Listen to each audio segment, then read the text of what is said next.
ಬೇಕು ನ್ಯಾಯ ಬೇಕು ಬೇಕೇ ಬೇಕು ನ್ಯಾಯ ಬೇಕು ಬೇಕೇ ಬೇಕು ನ್ಯಾಯ ಬೇಕು ಎಲ್ಲಿವರೆಗೆ ಹೋರಾಟ ಗೆಲ್ಲುವರೆಗೆ ಹೋರಾಟ. ನನ್ನ ಹೆಸರು ಉಂಡೇಕರ್ ರಾಜೇಶ್ ಅಂತೇಳಿ ಜನಜಾಗೃತಿ ಸಂಘದ ಅಧ್ಯಕ್ಷರು ಬಳ್ಳಾರಿ. ಸರ್, ಈ ದಿನ ಏನಾಗ್ತಾ ಇದೆ, ಬಳ್ಳಾರಿ ನಗರದಲ್ಲಿ ದಿನನಿತ್ಯ ಟಿಪ್ಪರ್ ಲಾರಿಗಳು ಮತ್ತು ಭಾರಿ ಗಾತ್ರದ ವಾಹನಗಳು ದಿನನಿತ್ಯ ಬೆಳಿಗ್ಗೆ 10 ಗಂಟೆ ಮೇಲೆ ಬಿಟ್ಟು ಅಡ್ಡಾಡ್ತಾ ಇದ್ದಾವೆ. ಇವತ್ತು ಈ ಆಟರ್ಗೇಟ್ ಸರ್ಕಲ್ನಿಂದ ಎಂಟ್ರಿ ಆಗ್ತಾ ಇದ್ದಾವೆ.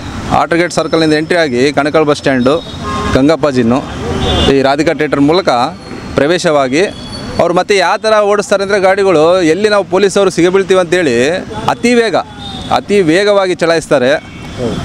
ಮೊನ್ನೆನೇ ತಾವು ನೋಡ್ಬೋದು, ಮೊನ್ನೆನೇ ಇಲ್ಲಿ ಮೋತಿ ಬ್ರಿಡ್ಜ್ ಮೇಲೆ ಒಂದು ಟಿಪ್ಪರ್ ಲಾರಿಗೆ ಅಪಘಾತ ಆಗಿ ಗಂಡ ಹೆಂಡತಿ ಮಕ್ಕಳು ತೀರ್ಕೊಂಡು ಹೋದರು. ಅಮಾಯಕ ಜನರು ಬಲಿಯಾಗ್ತಾ ಇದ್ದಾರೆ. ಹಾಗಾಗಿ ದಯವಿಟ್ಟು ಇದೇನಾಗ್ತಾ ಇದೆ ಅಂದರೆ, ಏನೋ ಒಂದು ಅಪಘಾತ ಆದರೆ ಆವಾಗ ಅಧಿಕಾರಿಗಳು ಬಂದು ಅದ್ರ ಬಗ್ಗೆ ವಿಚಾರಣೆ ಮಾಡ್ತಾರೆ. ಗೌತಮಿ ನಗರ್ ಬೆಳಗಲ್ ಕ್ರಾಸು ಗೌತಮ್ ನಗರಲ್ಲಿ ಬೆಳಿಗ್ಗೆ 10 ಗಂಟೆಯಿಂದ ಸುಮಾರು ಸಾಯಂಕಾಲ 8 ಗಂಟೆವರೆಗೆ ಒಂಥರ ಯಾವ ಥರ ಅಂದರೆ ಒಂದು ರನ್ನಿಂಗ್ ರೇಸ್ ಯಾವ ಥರ ಹಿಡಿತೀವಿ ಆ ಥರ ಗಾಡಿಗಳು. ಸ್ಪೀಡ್ ಬ್ರೇಕರ್ಗಳು ಇಲ್ಲ, ಎಲ್ಲ ಧೂಳು. ಸಾರ್ವಜನಿಕರು ಅಡ್ಡಾಡುತ್ತಾರೆ, ಜನಸಂಪರ್ಕ ಪ್ರದೇಶಗಳು ಬರೀ ಧೂಳು. ಹೆಂಗೆ ಜನ ಇದು ಮಾಡಬೇಕು, ಯಾವುದೇ ಒಂದು ಅಪಘಾತ ಆದರೆ ಅವಾಗ ವಿಚಾರ ಮಾಡೋಕ್ಕೆ ಬರ್ತಾರೆ ಎಲ್ಲರೂ. ಹಾಗಾಗಿ ಕೂಡಲೇ ಗೌತಮಿ ನಗರು, ನಮ್ಮ ಎಲ್ಲಿ ಸಿಟಿ ಪರ್ಮಿಸಸಲ್ಲಿ ಗಂಗಪ್ಪಾಜಿನ್ನು ಇಂಥ ಮುಂತಾದ ಪ್ರದೇಶಗಳಲ್ಲಿ ಸ್ಪೀಡ್ ಹಂಪ್ಸ್ ಹಾಕೋ ಮೂಲಕ ಏನು ಈ ಭಾರಿ ಗಾತ್ರದ ವಾಹನಗಳನ್ನು ಸಿಟಿ ಎಂಟ್ರಿ ಆಗಲಾರ್ದಂತೆ ತಾವು ಕ್ರಮ ವಹಿಸಬೇಕು. ಹಾಗಾಗಿ ದಯವಿಟ್ಟು ನಾವು ಜಿಲ್ಲಾ ಅಧಿಕಾರಿಗಳಿಗೆ ಮನವಿಯನ್ನು ಮಾಡ್ತಾಯಿದ್ದೀವಿ. ಅದೇ ರೀತಿ ನಮ್ಮ ನಗರದ ಶಾಸಕರು ಮಾನ್ಯ ನಾರಾ ಭರತ್ ರೆಡ್ಡಿ ಅವ್ರಿಗೂ ಮನವಿ ಮಾಡ್ತಾಯಿದ್ದೀವಿ.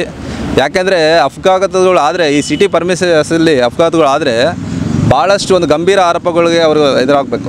ಹಾಗಾಗಿ ತಕ್ಷಣ ತಾವು ಇದರ ಬಗ್ಗೆ ಕೂಡಲೇ ಸ್ಪಂದಿಸಿ, ಎಲ್ಲಿ ಹೊಸ ರಸ್ತೆಗಳು ನಿರ್ಮಾಣ ಆಗ್ತಿದೆಯೋ ಅಲ್ಲಿ ಕಾಂಟ್ರಾಕ್ಟರ್ಗಳಿಗೆ ಹೇಳಿಬಿಟ್ಟು ಕೂಡಲೇ ಏನು ಒಂದು ಹಾಸ್ಪಿಟಲ್ ಪರ್ಮಿಸಸ್ ಆಗಿರ್ಬೋದು, ಶಾಲಾ ಕಾಲೇಜುಗಳ ಮುಂಭಾಗದಲ್ಲಿ ಮತ್ತು ಅಂಗನವಾಡಿ ಕೇಂದ್ರಗಳಲ್ಲಿ ಈ ಸ್ಪೀಡ್ ಕಂಟ್ರೋಲ್ ಮಾಡೋ ಸ್ಪೀಡ್ ಹಂಪ್ಸನ್ನು ಹಾಕ್ಸ್ಕೊಡ್ಬೇಕು ಕೂಡಲೇ.